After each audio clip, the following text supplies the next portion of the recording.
فين يا ولاد؟ استحمى حمية العيد ودخل ينام على السرير بتاعي. يا عم، ما لقيتش غير المكان ده وتنام فيه؟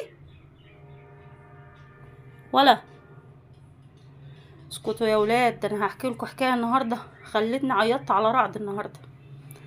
والله العظيم النهارده اتخضيت عليه خضه، قلبي وقع في رجلي وبكيت بجد يعني.